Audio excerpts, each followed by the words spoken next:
Magandang umaga mga kahuan, narito na ang Pag-asa Weather Update today. Sa kasalukuyan ay patuloy na umiiral itong shear line o yung salubungan ng amihan at ng hanging nagmumula sa karagatang Pasipiko at siyang nakakaapekto sa may silangang bahagi ng Central at Southern Luzon. Naasahan pa rin na maulap na kalangitan at kalat-kalat na mga pag-ulan sa ilang bahagi dito sa may Metro Manila, gayon din sa may bahagi ng Calabarzon, Bicol Region, sa ilang bahagi ng Central Luzon at ilang bahagi rin ng Mimaropa. Samantalang dahil naman sa hanging amihan ay patuloy ding makararanas na maulap na kalangitan at mga pag-ulan sa may bahagi ng Cagayan Valley at ilang bahagi pa ng Cordillera at mga pag-ambo naman sa ilang bahagi ng Ilocos Region at ng Central Luzon. Meanwhile, patuloy na umiiral itong Intertropical Convergence Zone o yung salubungan ng hangin mula sa Northern at Southern Hemisphere na siyang nakakaapekto sa may kanlurang bahagi ng Mindanao at ng Palawan. Inasahan pa rin natin ang maulap na kalangitan at mga pag-ulan sa mga nabanggit nating mga lugar. At para sa magiging lagay ng panahon ngayong araw sa Kalakhang Luzon, naasahan pa rin na magkakaroon nga ng maulap na kalangitan at kalat-kalat na mga pag-ulan, pagkidlat at pagkulog sa may bahagi ng Metro Manila, gayon din dito sa may bahagi ng Calabarzon, gayon din sa may Bicol Region, sa may Marinduque, Oriental Mindoro, Aurora at sa may Bulacan.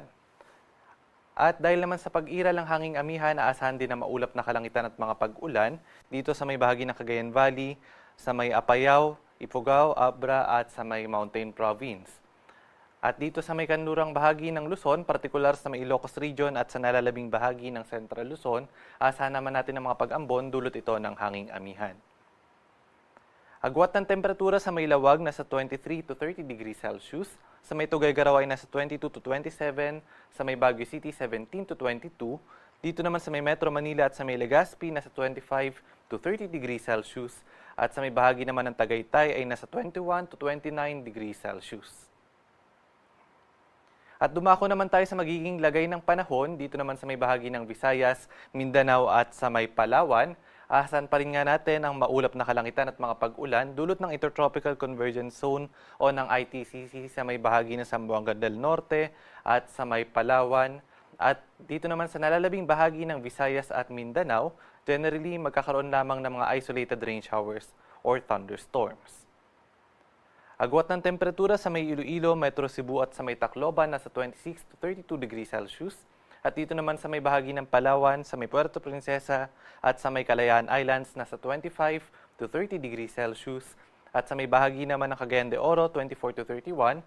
At sa may Zamboanga City, 25 to 33. At dito na sa may bahagi ng Metro Davao ay nasa 25 to 32 degrees Celsius. At dahil nga sa epekto ng shear line, naasahan pa rin ngayong araw na magkakaroon ng heavy to intense na mga pag-ulan dito sa may bahagi ng Quezon at Camarines Norte. Meanwhile, moderate to heavy na mga pag-ulan naman sa may bahagi ng Aurora, Camarines Sur, Albay, Sorsogon at sa may Catanduanes. Iba yung pag-iingat po sa ating mga kababayan at maging alerto lalong-lalo na ngayong araw dulot ng mga malalakas na mga pag-ulan na maaaring magdala ng mga pagbaha at pagguho ng lupa. At magpapatuloy pa rin yung mga pag-ulan na dala ng shear line sa may bahagi ng Luzon, partikular heavy to intense na mga pag-ulan sa may Quezon at sa may Aurora at moderate to heavy na mga pag-ulan naman sa may bahagi ng Camarines Norte, Camarines Sur at Catanduanes, dulot pa rin ito ng epekto ng shear line.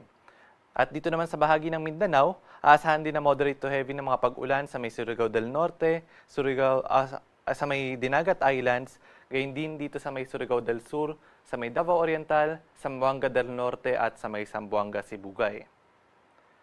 And by Thursday, patuloy pa rin yung epekto ng shear line at ng Intertropical Convergence Zone na magdadala ng moderate to heavy na mga pag-ulan dito sa may bahagi ng Cagayan, Isabela, Aurora at sa may Quezon at gayon din sa may Dinagat Islands, dito sa may Surigao del Norte, Surigao del Sur at sa may Davao Oriental. Kaya iba yung pag-iingat at maging alerto po yung ating mga kababayan sa banta ng mga pagbaha at pagguho ng lupa.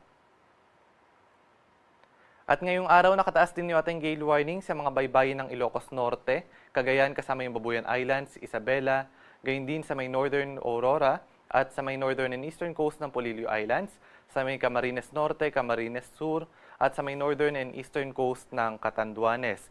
Iba yung pag-iingat po sa ating mga kababayan at hanggat maaari ay huwag munang pumalaot dahil sa banta na matataas sa mga pag-alon, dulot yan ng hanging amihan. At ang haring araw ay sisikat ngayong 6:10 ng umaga at lulubog naman mamayang 5:28 ng hapon.